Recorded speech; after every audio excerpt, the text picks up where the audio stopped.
2019 March 10 ഖാസിയാബാദ്. Indian പ്രധാനമന്ത്രി നരേന്ദ്രമോദി പങ്കെടുക്കുന്ന ചടങ്ങ്. വേദിയിൽ സംസാരിച്ചുകൊണ്ടിരുന്ന നേതാവിന് നേരെ തീവ്രവാദി സംഘത്തിന്റെ ആക്രമണം. പിന്നീടെല്ലാം ഞൊടിയിടയിലായിരുന്നു. VIP-കളെ പരിപൂർണമായും സുരക്ഷിതരാക്കുന്ന അറുപഴഞ്ചൻ എന്ന് തോന്നിച്ച കാറുകളുടെ പ്രകടനം അവിശ്വസനീയം തന്നെയായിരുന്നു. ആ വിദഗ്ധരായ ജവാന്മാർക്ക് ലഭിച്ച പ്രശംസയുടെ നല്ലൊരു പങ്കും ആ കാറിനും അവകാശപ്പെട്ടതായിരുന്നു. CRPF-ന്റെ മോക്ക് ഡ്രിൽ ആയിരുന്നു ആ വേദി. സുരക്ഷയുടെ പ്രതീകമായ ആ കാർ നമ്മുടെ നിത്യജീവിതത്തിന്റെ ഭാഗം തന്നെയായിരുന്നു. നമ്മുടെ മുൻ പ്രധാനമന്ത്രിമാരുടെ വാഹനവ്യൂഹം കടന്നുപോകുന്ന കാഴ്ച ഓർമ്മയില്ലേ? നിരനിരയായി കടന്നുപോകുന്ന ആ കാറുകൾ ശ്രദ്ധിക്കാത്തതായി ആരുമുണ്ടാകില്ല. വടിവൊത്ത ആകാരപ്രകൃതി ആയിരുന്നില്ലെങ്കിലും ഓരോ ഭാഗത്തും കരുത്തിന്റെ അടയാളങ്ങൾ തെളിഞ്ഞു നിന്നിരുന്നു ആ കാറിൽ. ഇന്ത്യൻ നിരത്തിലും ഇന്ത്യക്കാരുടെ മനസ്സിലും കാർ എന്ന സങ്കല്പം ആദ്യമായി വേരോടുന്നതും ഈ കാറിലൂടെ തന്നെയാണ്. അംബാസിഡർ.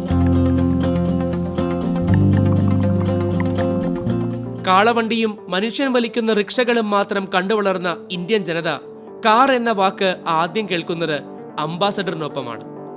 ആ അത്ഭുതത്തെ ഒന്ന് കാണുവാനും സ്പർശിക്കുവാനും മാത്രം കൂടുന്ന ജനങ്ങൾ അന്നത്തെ നിത്യകാഴ്ചയുമായിരുന്നു.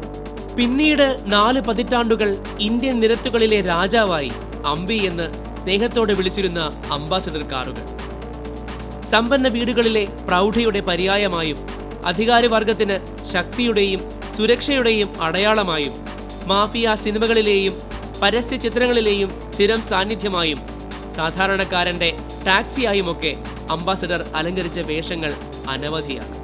രാജ്യത്തെ ഉയർന്ന ഉദ്യോഗസ്ഥർ, MP-മാർ, സിനിമാ താരങ്ങൾ തുടങ്ങി 2002 വരെയുള്ള നമ്മുടെ പ്രധാനമന്ത്രിമാരെ വരെ പുറകിലിരുത്തി HM എന്ന 2 അക്ഷരങ്ങൾ മുന്നിൽ പതിപ്പിച്ച അംബാസഡർ കാറുകൾ ഇന്ത്യൻ നിരത്തുകളിലൂടെ ചീറിപ്പാഞ്ഞു. ഏഷ്യയിലെ തന്നെ ഏറ്റവും പഴക്കം ചെന്ന 2ാമത്തെ കാർ നിർമ്മാണശാല അംബിയുടെ നിർമ്മാതാക്കളായ ഹിന്ദുസ്ഥാൻ മോട്ടോഴ്സിന്റേതാണ്. ഇന്നത്തെ മേക്ക് ഇൻ ഇന്ത്യ പദ്ധതിയുടെ ആദ്യത്തെ ഉത്തമ ഉദാഹരണമാണ് അംബാസഡർ കാറും ഹിന്ദുസ്ഥാൻ മോട്ടോഴ്സും. ഇത്രയൊക്കെ പേരും പ്രത്യേകതകളും ഉണ്ടായിട്ടും ഹിന്ദുസ്ഥാൻ മോട്ടോഴ്സ് തകർന്നടിഞ്ഞു. കൂടെ സമ്പത്തിന്റെയും അന്തസ്സിന്റെയും അധികാരത്തിന്റെയും പ്രതീകമായി പതിറ്റാണ്ടുകളോളം ഇന്ത്യൻ റോഡുകളെ അടക്കി വാണിരുന്ന അംബാസഡർ കാറുകളും. ഉയർച്ചയുടെ കൊടുമുടിയിൽ നിന്ന് അമ്പരപ്പിക്കുന്ന സുവർണകാലവും കടന്ന് ഇന്ന് നല്ല ഓർമ്മകളുടെ ശേഷിപ്പുകൾ മാത്രമായി തീർന്ന അംബാസഡറിന്റെ ഇന്ത്യൻ വിപണിയിലെ വർഷങ്ങൾ നീണ്ട യാത്രയെക്കുറിച്ചറിയാം.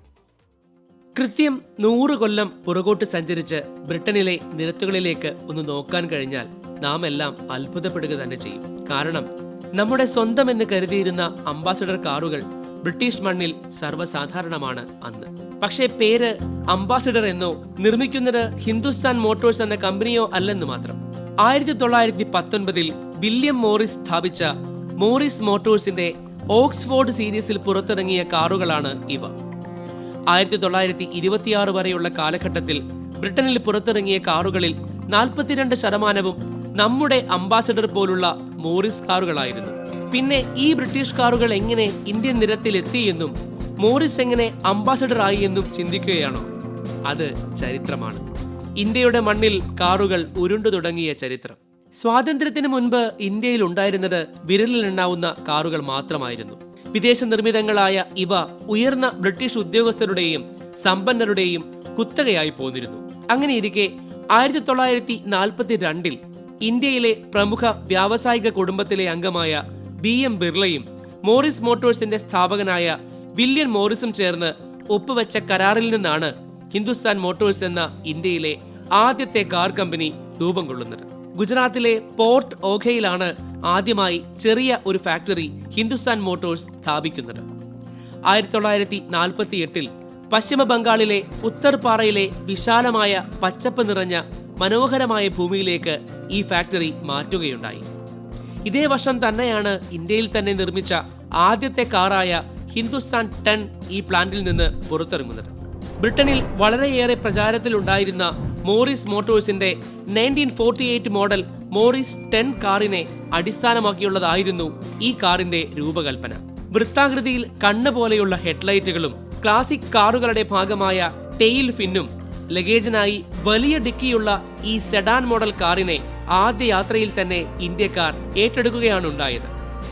തുടർന്ന് 1954 മോറിസ് ഓക്സ്ഫോർഡ് സീരീസ് സെക്കൻഡിനെ അധികരിച്ചുള്ള ലാൻഡ് മാസ്റ്ററും മോറിസ് മൈനറിനെ അടിസ്ഥാനമാക്കിയുള്ള ബേബി ഹിന്ദുസ്ഥാൻ എന്ന കാറും ഇവിടെ നിന്നും പുറത്തിറങ്ങി. ഇവയെല്ലാം വിപണിയിൽ വിജയം കാണുകയും ചെയ്തു. 1958 മോറിസ് ഓക്സ്ഫോർഡ് സീരീസ് 3 എന്ന മോഡലിനെ അടിസ്ഥാനമാക്കി തുടർന്നുള്ള 4 പതിറ്റാണ്ട് ഇന്ത്യൻ ജനതയുടെ സ്വപ്ന വാഹനമായി തീർന്ന അംബാസിഡർ എന്ന അമ്പി ഹിന്ദുസ്ഥാൻ മോട്ടോഴ്സ് പുറത്തിറക്കുന്നത്. 35 HP ശക്തിയുള്ള 1.5 ലിറ്റർ എഞ്ചിനായിരുന്നു ഈ കാറുകളുടെ കരുത്ത്. പുറത്തിറങ്ങുമ്പോൾ 14,000 രൂപയായിരുന്നു ഈ കാറുകളുടെ വില. വിലക്കുറവും പ്രായോഗികതയും നമ്മുടെ കാലാവസ്ഥയോടും റോഡിനോടും ഏറ്റവും അനുയോജ്യമായ രൂപകൽപ്പനയും കാരണം ഇന്ത്യൻ മണ്ണിൽ ചുരുങ്ങിയ കാലം കൊണ്ട് തന്നെ അംബാസഡർ വ്യാപകമായി. വിവിധ നിറങ്ങളിൽ ഈ കാർ വിപണിയിൽ ലഭ്യമായിരുന്നുവെങ്കിലും റോഡുകളിലെ താരവും ഏറ്റവും അധികം വിൽപ്പന നടന്നതും വെള്ള നിറത്തിലെ കാറുകളായിരുന്നു. പ്രധാനമന്ത്രിമാരും ഭരണരംഗത്തെയും സാംസ്കാരിക രംഗത്തെയും ഉന്നതന്മാരും അംബാസഡർ കാറുകൾ ഉപയോഗിക്കാൻ തുടങ്ങി. ഹിന്ദുസ്ഥാൻ മോട്ടോഴ്സിൽ നിന്ന് പുറത്തിറങ്ങിയ അംബാസഡർ കാറുകളിൽ 16% വാങ്ങിയത് ഇന്ത്യൻ ഗവൺമെന്റ് തന്നെയായിരുന്നു എന്ന കണക്ക് മനസ്സിലാക്കി തരും അംബാസഡറിന്റെ സ്വീകാര്യത. അക്കാലത്ത് മൊണോകോക്ക് ചേസിസിൽ നിർമ്മിച്ച ഒരേയൊരു കാർ അംബാസഡർ ആയിരുന്നു. അതുകൊണ്ട് തന്നെ കാറിനുള്ളിൽ വിശാലമായ സ്ഥലം അംബാസഡറിന് മാത്രം സ്വന്തമായിരുന്നു. ഈ പ്രത്യേകത കാരണം വ്യാപകമായി ടാക്സി വാഹനമായും അംബാസഡർ കാറുകൾ ഉപയോഗിക്കാൻ തുടങ്ങി. പ്രമുഖ മാധ്യമമായ BBC സംപ്രേഷണം ചെയ്യുന്ന ടോപ്പ് ഗിയർ എന്ന പ്രോഗ്രാമിൽ ലോകത്തിലെ ഏറ്റവും മികച്ച ടാക്സിയായി തെരഞ്ഞെടുത്തത് നമ്മുടെ അംബാസഡറിനെയായിരുന്നു. London black cab, Mercedes Benz, Volkswagen, Ford Crown Victoria, Lincoln Town തുടങ്ങി വാഹനനിരയിലെ വമ്പന്മാരെ പിന്നിലാക്കിയായിരുന്നു അംബിയുടെ ഈ വിജയം. പൊതുഗതാഗത സംവിധാനത്തിലും ഔദ്യോഗിക മേഖലകളിലും ഒരുപോലെ ശോഭിക്കാൻ കഴിഞ്ഞത് അംബാസഡർ കാറുകളുടെ വളർച്ചയെ വേഗത്തിലാക്കി. 1960കളിലെയും 70കളിലെയും ഇന്ത്യൻ കാർ വ്യവസായം ഇന്നത്തേതിൽ നിന്ന് ഏറെ വ്യത്യസ്തമായിരുന്നു. വെറും 3 കാർ നിർമ്മാതാക്കൾ മാത്രമാണ് അക്കാലത്ത് ഇന്ത്യയിൽ ഉണ്ടായിരുന്നത്. ഒന്ന് അംബാസഡർ കാർ നിർമ്മാതാക്കളായ കൊൽക്കത്തയിലെ ഹിന്ദുസ്ഥാൻ മോട്ടോഴ്സ്. 2 അക്കാലത്ത് ഫിയറ്റ് എന്നറിയപ്പെട്ടിരുന്ന പ്രീമിയർ പത്മിനി കാറുകൾ. ഇറ്റലിയിലെ ഫിയറ്റ് കമ്പനിയുമായി സഹകരിച്ച് മുംബൈയിലെ പ്രീമിയർ ഓട്ടോമൊബൈൽസ് നിർമ്മിച്ചിരുന്നവയായിരുന്നു ഈ പ്രീമിയർ പത്മിനി കാറുകൾ. 3 സ്റ്റാൻഡേർഡ് ഹൊറാൾഡ് കാറുകളുടെ സൃഷ്ടാക്കളായ ചെന്നൈയിലെ standard Motors products in India നിർമ്മിക്കുന്ന കാറുകൾ. ഈ കാർ നിർമ്മാതാക്കളെ അല്ലാതെ മറ്റൊരു കമ്പനിയെയും ഇന്ത്യൻ വിപണിയിൽ പ്രവേശിക്കാൻ അക്കാലത്ത് കേന്ദ്ര സർക്കാരും അനുവദിച്ചിരുന്നില്ല.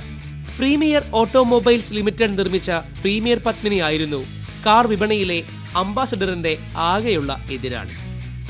അക്കാലത്ത് അംബാസഡറിനും പത്മിനിക്കും മറ്റെല്ലാ കാറുകൾക്കും ആവശ്യക്കാർ ഏറെയായിരുന്നു. എന്നാൽ ഈ കമ്പനികളുടെ ഉൽപാദനശേഷി തുലോം കുറവായിരുന്നതിനാൽ ഒരു കാർ ലഭിക്കാൻ ഒരു കുടുംബത്തിന് 5 വർഷത്തോളം വരെ കാത്തിരിക്കേണ്ട അവസ്ഥയുണ്ടായിരുന്നു. ഉന്നത ബന്ധങ്ങളുള്ള സർക്കാർ ഉദ്യോഗസ്ഥർക്ക് പോലും ഈ കാത്തിരിപ്പ് 1 വർഷം നീളുന്നതായിരുന്നു. ഈ നീണ്ട ബുക്കിംഗ് കാലാവധി കാരണം സെക്കൻഡ് ഹാൻഡ് കാറുകൾ സ്വന്തമാക്കാൻ തന്നെ അവയുടെ യഥാർത്ഥ വിലയുടെ ഇരട്ടിയോളം നൽകേണ്ട സാഹചര്യമായിരുന്നു. ഭരണസ്ഥാനത്തിരുന്ന ഉയർന്ന ഉദ്യോഗസ്ഥർ തങ്ങളുടെ സ്വാധീനം ഉപയോഗിച്ച് പ്രത്യേക ക്വാട്ടകൾ നേടി കാർ വാങ്ങുകയും കുറച്ചു വർഷം ഉപയോഗിച്ച ശേഷം ഈ കാറുകൾ പിന്നീട് ലാഭത്തിൽ വിൽക്കുന്നതും കാർ വിപണിയിലെ പതിവായി. വിതരണത്തിലെ പരിമിതികൾ കാറുകളുടെ നിരന്തരമായ ക്ഷാമത്തിലേക്കാണ് നയിച്ചത്. ഉൽപാദനം വർദ്ധിപ്പിക്കുന്നതിനുള്ള നടപടികൾ കൈക്കൊള്ളുന്നതിന് പകരം കാർ ഒരു ആഡംബര വസ്തുവായി കണക്കാക്കി ആളുകൾക്കിടയിൽ കാറിന്റെ ഉപയോഗം നിരുത്സാഹപ്പെടുത്തുക എന്ന നയമാണ് സർക്കാർ സ്വീകരിച്ചിരുന്നത്. അതിനായി കാറുകളിന്മേൽ ഉയർന്ന നികുതിയും ചുമത്തപ്പെട്ടു. പോരാത്തതിന് ഗുണനിലവാരവും വിൽപ്പനാനന്തര ഉപഭോക്തൃ സേവനവും അംബാസഡർ കാറുകളുടെ കാര്യത്തിൽ കാര്യക്ഷമമായിരുന്നില്ല. ഇതും പ്രശ്നങ്ങളെ കൂടുതൽ വഷളാക്കി. ഒരു കാർ നിർമ്മിക്കുന്നതിനുള്ള സാങ്കേതിക വിദ്യയും വിഭവങ്ങളും ഇറക്കുമതി ചെയ്യുന്നതിനുള്ള അനുമതി ഉണ്ടായിരുന്നെങ്കിലും ഇറക്കുമതി ചെയ്ത കാറുകൾ നവീകരിക്കുന്നതിനോ രൂപമാറ്റം വരുത്തുന്നതിനോ കർശനമായ നിബന്ധനകളായിരുന്നു അന്ന് രാജ്യത്ത് നിലനിന്നിരുന്നത്. വിദേശ നാണ്യ സംരക്ഷണമായിരുന്നു ഈ നയത്തിന് കാരണം. ഇത് ഇന്ത്യയിൽ ഉൽപ്പാദിപ്പിക്കുന്ന അംബാസഡർ കാറുകളുടെ സാങ്കേതിക വിദ്യയെ ക്രമേണ കാലഹരണപ്പെട്ടതാക്കുന്നതിനും അമിതമായി ഇന്ധനം ഉപയോഗിക്കുന്ന കാറുകൾ സൃഷ്ടിക്കുന്നതിലേക്കും നയിച്ചു. ഈ പ്രശ്നങ്ങളെല്ലാം പരിഹരിച്ച് ഭാവിയിലേക്കുള്ള കാറുകൾ വികസിപ്പിക്കുന്നതിനായി യാതൊരുവിധ സാമ്പത്തിക നിക്ഷേപവും ഈ ആഭ്യന്തര കാർ നിർമ്മാതാക്കളുടെ ഭാഗത്തു നിന്നും ഉണ്ടായതുമില്ല. 1970കളിലെ കാർ ഉപഭോക്താക്കളുടെ ആവശ്യങ്ങൾ 21ാം നൂറ്റാണ്ടിലേതുമായി തികച്ചും വ്യത്യസ്തമായിരുന്നു. എല്ലായ്പ്പോഴും ആവശ്യക്കാരുണ്ടായിരുന്നതിനാൽ 30 വർഷത്തിനിടയിൽ ചുരുങ്ങിയ ഡിസൈൻ നവീകരണങ്ങൾ മാത്രമാണ് അംബാസിഡറിന് കമ്പനി വരുത്തിയത്. മലിനീകരണ നിയന്ത്രണങ്ങളാൽ മാറ്റിഘടിപ്പിച്ച എഞ്ചിനായിരുന്നു അംബാസിഡർ കാറുകളിൽ വരുത്തിയ ഒരേയൊരു മാറ്റം. തുടക്കകാലത്ത് ബ്രിട്ടനിലെ ഓസ്റ്റിൻ മോട്ടോർ കമ്പനിയുടെ പഴയ 1.5 ലിറ്റർ BMC എഞ്ചിൻ ആയിരുന്നു അംബാസിഡറിന്റെ കരുത്തെങ്കിൽ പിന്നീട് അതിനു പകരം 1.8 ലിറ്ററിന്റെ ജാപ്പനീസ് ഇസൂസുവിന്റെ എഞ്ചിൻ ഘടിപ്പിക്കുകയായിരുന്നു. അക്കാലത്ത് ഇന്ത്യൻ വാഹന വിപണിയിലെ ഏറ്റവും ശക്തമായ എഞ്ചിൻ അംബാസിഡറിന്റേതായിരുന്നു. 50 വർഷത്തിലേറെ നീണ്ട അംബാസിഡറിന്റെ അവിശ്വസനീയമായ ജീവിത കാലയളവിൽ 9 ലക്ഷത്തിലധികം കാറുകളാണ് ഉൽപ്പാദിപ്പിക്കപ്പെട്ടിരുന്നത്. 1980 വരെ ഇന്ത്യൻ വിപണിയിൽ ഹിന്ദുസ്ഥാൻ മോട്ടോഴ്സ് സുരക്ഷിതരായി തന്നെ തുടർന്നു. മിക്ക വ്യവസായത്തെയും പോലെ കടുത്ത മത്സരത്തിന്റെ അഭാവവും വിദേശ പങ്കാളിത്തവും സർക്കാർ നിയന്ത്രണങ്ങളുമെല്ലാം ഹിന്ദുസ്ഥാൻ മോട്ടോഴ്സിനെ സുരക്ഷിത സ്ഥാനത്ത് നിലനിർത്തി. 1991 ഇന്ത്യ പുത്തൻ സാമ്പത്തിക നയം പ്രഖ്യാപിക്കുന്നതോടെ ഇന്ത്യൻ വിപണിയിലേക്ക് അന്താരാഷ്ട്ര ബ്രാൻഡുകളുടെ ഒരു കുത്തൊഴുക്ക് തന്നെയായിരുന്നു. ഇത് മറ്റു പല ബ്രാൻഡുകളെയും പോലെ അംബാസിഡർ കാറുകളുടെ വിപണിയെയും സാരമായി ബാധിച്ചു. സാമ്പത്തിക ബുദ്ധിമുട്ടുകൾ നേരിട്ടപ്പോൾ കൊൽക്കത്ത, ചെന്നൈ തുടങ്ങിയ നഗരങ്ങൾക്ക് പുറത്തുള്ള ഹിന്ദുസ്ഥാൻ മോട്ടോഴ്സിന്റെ പ്ലാന്റുകളിൽ കാറുകളുടെ നിർമ്മാണം കമ്പനി നിർത്തി. ഉൽപാദനം പൂർണ്ണമായി നിർത്തിവെച്ച 2014 മുൻപുള്ള സാമ്പത്തിക വർഷത്തിൽ വെറും 2200 അംബാസിഡർ കാറുകൾ മാത്രമാണ് കമ്പനി വിറ്റഴിച്ചത്. 70കളുടെ മധ്യത്തിൽ അംബാസിഡർ കൈവരിച്ച വിൽപ്പനയുടെ വെറും 1% മാത്രമായിരുന്നു ഇത്. തുടക്കകാലത്ത് 14,000 രൂപ ആയിരുന്നുവെങ്കിൽ നിർമ്മാണം അവസാനിപ്പിക്കുമ്പോൾ അംബാസിഡറിന്റെ വില 5.5 ലക്ഷത്തിലേക്ക് എത്തിയിരുന്നു. പരാജയപ്പെടാനുള്ള കാരണങ്ങൾ അറിയാം. ഗുണനിലവാരം. അംബാസിഡർ കാറുകളുടെ ഗുണനിലവാരം സംബന്ധിച്ച് നിരവധി ആശങ്കകൾ നിലനിന്നിരുന്നു. ഈ കാറുകളിലെ സ്റ്റിയറിംഗ് പ്രവർത്തിപ്പിക്കുന്നതിനും ഗിയർ മാറ്റുന്നതിനുമെല്ലാം അപാര ബലം ആവശ്യമായിരുന്നു. മാത്രമല്ല ഹാൻഡ് ബ്രേക്ക് വളരെ അപൂർവമായി മാത്രമാണ് പ്രവർത്തിച്ചിരുന്നത്. ഇൻഡിക്കേറ്റർ കൺട്രോളുകൾ സ്റ്റിയറിംഗ് ഹബിന്റെ മുകളിലാണ് ഘടിപ്പിച്ചിരുന്നത്. അന്താരാഷ്ട്ര ബ്രാൻഡുകളുമായി താരതമ്യം ചെയ്യുമ്പോൾ യൂസർ എക്സ്പീരിയൻസ് എന്നത് നന്നേ കുറവായിരുന്നു ഈ കാറുകളിൽ. ദൃഢവും കടുപ്പമേറിയതും ഭയാനകവുമായ റോഡുകളെ അതിജീവിക്കാൻ കഴിയുമായിരുന്നിട്ടും അതിന്റെ സ്പ്രിംഗ് സസ്പെൻഷനും വലിയ 15 ഇഞ്ച് ചക്രങ്ങളും കാരണം കാറുകൾ തകരാറിലാവുന്നത് പതിവ് കാഴ്ചയായിരുന്നു. ഇത് കൃത്യമായി ശരിയാക്കാൻ സ്പെയറുകളും മെക്കാനിക്കുകളും എല്ലായിടത്തും ലഭ്യമായിരുന്നതുമില്ല. ഫ്യൂവൽ പമ്പ് ഹോട്ട് എക്സോസ്റ്റ് മാനിഫോൾഡിന് കീഴിലാണ് സ്ഥാപിച്ചിരിക്കുന്നത്. തണുപ്പും മഴയുമുള്ള ഇംഗ്ലണ്ട് പോലുള്ള പ്രദേശങ്ങളിൽ ഇതൊരു പ്രശ്നമായിരുന്നില്ല. എന്നാൽ ചുട്ടുപൊള്ളുന്ന ഇന്ത്യയിലെ കാലാവസ്ഥയിൽ പമ്പിലെ ഇന്ധനം ബാഷ്പീകരിക്കപ്പെടുകയും സ്റ്റീം ലോക്ക് ഉണ്ടാകുകയും ചെയ്യും. ഇത് പലപ്പോഴും എഞ്ചിൻ സ്റ്റാർട്ട് ആകാതിരിക്കാൻ കാരണമായി. മാർക്കറ്റിംഗ്. മറ്റ് വാഹന നിർമ്മാതാക്കൾക്ക് അവരുടെ ഉൽപ്പന്നങ്ങൾ TV, റേഡിയോ, പത്രം, മാഗസിനുകൾ മുതലായവയിൽ നിന്ന് രസകരമായ ടാഗ്ലൈനുകളും വിവരങ്ങളും ഉൾപ്പെടുത്തി പ്രമോട്ട് ചെയ്യുന്ന മാർക്കറ്റിംഗ് വകുപ്പുകൾ ഉണ്ടായിരുന്നപ്പോൾ ഹിന്ദുസ്ഥാൻ മോട്ടോഴ്സ് അക്കാര്യത്തിൽ ദുർബലരായിരുന്നു. അംബാസിഡറിനെ കൃത്യമായി വിപണനം ചെയ്യാൻ കമ്പനി ഒരിക്കലും ശ്രമിച്ചതേയില്ല. നവീകരണത്തിലെ അഭാവം. 50 വർഷത്തിനിടയിൽ ഹിന്ദുസ്ഥാൻ മോട്ടോഴ്സ് അംബാസിഡറിന് കാര്യമായ മാറ്റങ്ങളൊന്നും നൽകിയില്ല. രൂപകൽപ്പനയിൽ ചെറിയ ചില മാറ്റങ്ങൾ വരുത്തി അതേപടി വിപണിയിൽ എത്തിക്കുമ്പോൾ അവ പഴയതായി തന്നെ കണക്കാക്കപ്പെട്ടു. അതുപോലെ തന്നെ യാതൊരു സാങ്കേതിക വിദ്യയും ഇല്ലാതെയാണ് അംബാസിഡർ ഇറങ്ങിയിരുന്നത്. മാർക്കറ്റിലെ ശക്തമായ മത്സരത്തിന്റെ അഭാവവും ആവശ്യങ്ങൾക്കനുസരിച്ച് വിതരണം ചെയ്യാനാകാത്തതുമെല്ലാം മാറ്റങ്ങൾ കൊണ്ടുവരുന്നതിൽ നിന്ന് കമ്പനിയെ പിന്നോട്ട് നിർത്തി. മാറുന്ന വിപണി. മറ്റു വാഹന നിർമ്മാതാക്കൾ ആധുനിക സൗകര്യങ്ങളും ഫേസ് ലിഫ്റ്റുകൾ പോലുള്ള സംവിധാനങ്ങളും അവതരിപ്പിച്ചപ്പോൾ പുതുമയുള്ള മാറ്റങ്ങൾ ഉപഭോക്താക്കളിലേക്ക് എത്തിക്കുന്നതിൽ കമ്പനി വിമുഖത കാണിച്ചിരുന്നു. പ്രമുഖ ബ്രാൻഡുകളുടെ അക്കാലത്ത് പുറത്തിറക്കിയ കാറുകളുമായി താരതമ്യപ്പെടുത്തുമ്പോൾ സാങ്കേതിക വികസനത്തിന്റെ അഭാവം ഹിന്ദുസ്ഥാൻ മോട്ടോഴ്സിന്റെ മോഡലുകളിൽ പ്രകടമായിരുന്നു.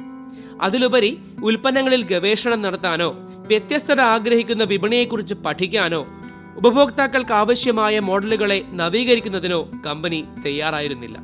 കാറിന്റെ സുഖസൗകര്യങ്ങൾ ഇഷ്ടപ്പെടുന്ന രാഷ്ട്രീയക്കാരും മന്ത്രിമാരും ഉയർന്ന ഉദ്യോഗസ്ഥരുമാണ് അംബാസഡർ കാറുകൾ കൂടുതലായും വാങ്ങിയിരുന്നത്.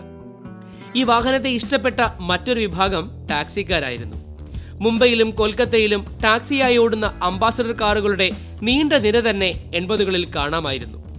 എന്നാൽ ഇന്ന് മുംബൈയിൽ അംബാസിഡർ ടാക്സികൾ കാണാൻ തന്നെയില്ല. കൊൽക്കത്ത നഗരത്തിൽ ഇപ്പോഴും ഈ ഐക്കോണിക് കാർ ടാക്സിയായി ഉപയോഗിക്കുന്നുണ്ട്. ഉപഭോക്താക്കളുടെ അഭിരുചികളിൽ മാറ്റം വന്നപ്പോഴും കാലഹരണപ്പെട്ട സാങ്കേതികവിദ്യ പിന്തുടർന്നതും ഗവേഷണത്തിനും വികസനത്തിനും നിക്ഷേപം കണ്ടെത്താത്തതും മോശം വിപണന തന്ത്രങ്ങൾ പയറ്റിയതും വിദേശ കാർ ബ്രാൻഡുകളിൽ നിന്നുള്ള കടുത്ത മത്സരവും അംബാസിഡർ കാറുകളെ തളർത്തി. കൂടാതെ കമ്പനിയിലെ തൊഴിൽ പ്രശ്നങ്ങൾ, സാമ്പത്തിക ബുദ്ധിമുട്ടുകൾ എന്നിവയും തകർച്ചയ്ക്ക് കാരണമായി. ഫീച്ചറുകളിലും ഡിസൈനിലും അംബാസിഡറെ പിന്നിലാക്കി കൂടുതൽ ആധുനികവും ഫീച്ചർ ലോഡഡ് വാഹനങ്ങളിലേക്കും വാഹന വിപണി മാറുന്നത് ഇന്ത്യൻ മണ്ണ് കണ്ടു. ഒരു കാലത്ത് സ്റ്റാറ്റസ് സിംബലായിരുന്ന അംബാസിഡർ കാർ കൊൽക്കത്തയിലെ വാണിജ്യ ക്യാബുകളിൽ മാത്രമായി ഇന്ന് പരിമിതപ്പെടുത്തിയിരിക്കുന്നു. ഹൗറ ബ്രിഡ്ജിലൂടെ ചലിക്കുന്ന ഈ ഐക്കണിക് മഞ്ഞ ക്യാബുകൾക്ക് ഓലയും ഊബറും പ്രതിസന്ധികളും സൃഷ്ടിക്കുന്നുണ്ട്. 2017 ഫെബ്രുവരി 11 യൂറോപ്യൻ വാഹന കമ്പനിയായ പ്യൂഷോയ്ക്ക് ഹിന്ദുസ്ഥാൻ മോട്ടോഴ്സിന്റെ വ്യാപാര മുദ്രകൾ ഉൾപ്പെടെയുള്ള വിൽപ്പനയ്ക്ക് അംബാസഡർ ബ്രാൻഡ് 80 കോടി രൂപ കരാറിൽ ഒപ്പുവെക്കുകയുണ്ടായി. ഇന്ന് ഏറെ ഗൃഹാതുരതയോടെയാണ് പഴയ തലമുറ അംബാസഡർ കാറിനെ നോക്കിക്കാണുന്നത്. ജനങ്ങൾക്കിടയിൽ ഇന്നും അംബാസഡർ കാറുകൾക്കുള്ള ജനപ്രീതിയും അത്ര ചെറുതല്ല. ഒരു കാര്യം ഉറപ്പാണ്, ജാവയ്ക്കും SD-ക്കുമെല്ലാം ഒരു പുനർജന്മം സാധ്യമാകുമെങ്കിൽ ഇന്ത്യൻ നിരത്തുകൾ അടക്കി ഭരിച്ച തലമുറകൾ ആരാധനയോടെ നോക്കിക്കണ്ട അംബാസഡറിനും കാലം ആവശ്യപ്പെടുന്ന മാറ്റങ്ങൾ ഉൾക്കൊണ്ട് ഇന്ത്യൻ വിപണിയിൽ ശക്തമായൊരു തിരിച്ചുവരവ് നടത്താനാകുമെന്ന കാര്യത്തിൽ സംശയമില്ല.